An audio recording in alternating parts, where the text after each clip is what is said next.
Drill Sergeant Kexthera had trained recruits from 47 different species across the Galactic Coalition.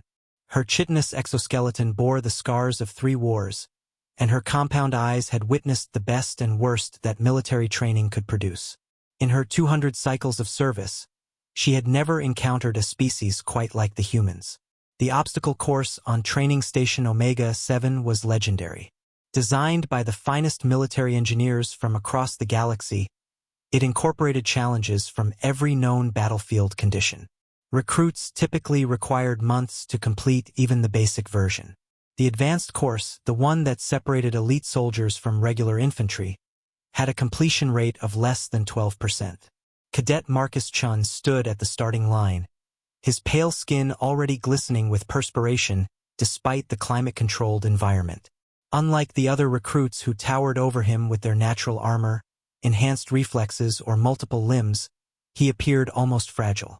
Kexthera's mandibles clicked with what might have been amusement in another context.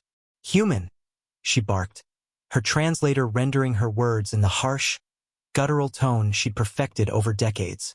"This course has broken warriors twice your size. Species with natural advantages you lack. Perhaps you should begin with the basic training simulation." Chen's response was a slight smile and a shake of his head. "With respect, Sergeant, I'd like to try the full course."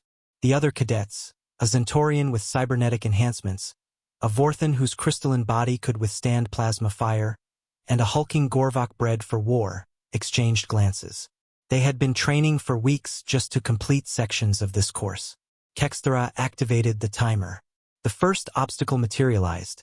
A maze of laser barriers that required split-second timing and impossible contortions to navigate. Most recruits spent days learning the pattern. Chun sprinted forward without hesitation. What happened next would be debated in military academies for generations. The human moved like liquid mercury through the laser maze, his body seeming to anticipate each beam before it fired. Where others would pause to calculate angles and timing, Chun flowed with an intuitive understanding that defied explanation. He completed the section in 37 seconds, a new station record. The second obstacle was a gravity well chamber where recruits had to maintain orientation while gravitational forces shifted randomly. Chun adapted instantly, using the walls, ceiling, and even the gravitational pulls themselves as stepping stones.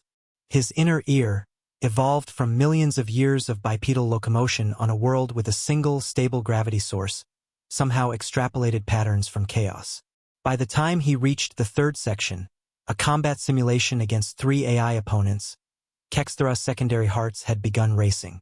The human didn't fight like other species. Where her people relied on natural armor and the Gorvaks used brute strength, Chun employed something she had never witnessed: calculated recklessness. He threw himself into situations that should have been fatal, trusting in split-second timing and what appeared to be pure instinct. He used the environment as a weapon, turning the AI's advantages against them. When he emerged victorious after 4 minutes, Kexthera's compound eyes widened in disbelief. The final challenge was the psychological warfare section, an environment designed to break mental resolve through sensory overload and fear manipulation. Recruits who completed the physical challenges often crumbled here. Chun entered the chamber with the same steady determination he had shown from the beginning. 53 minutes after he began, Chun stood at the finish line. His uniform was torn, his hands bloodied from the climbing sections, but his breathing was already returning to normal. He looked up at Kexthera with expectant eyes. The drill sergeant stood motionless for a full minute, her neural processors struggling to reconcile what she had witnessed with everything she understood about training and species capabilities. "How?" she finally managed. Chun shrugged, the gesture somehow conveying both humility and the vast depths of human potential. "We're persistence hunters, Sergeant. On Earth, we didn't evolve to be the strongest or fastest. We evolved to be the ones who never give up." Kexthera looked at the timer display, then at the human, then at the other cadets who had spent weeks preparing for what this creature had accomplished in an hour. For the first time in her career, she wondered if perhaps the Coalition had been training soldiers all wrong. The humans, she realized, weren't just another species to be integrated into their military structure. They were something entirely new, and possibly something the galaxy had been waiting for without knowing it.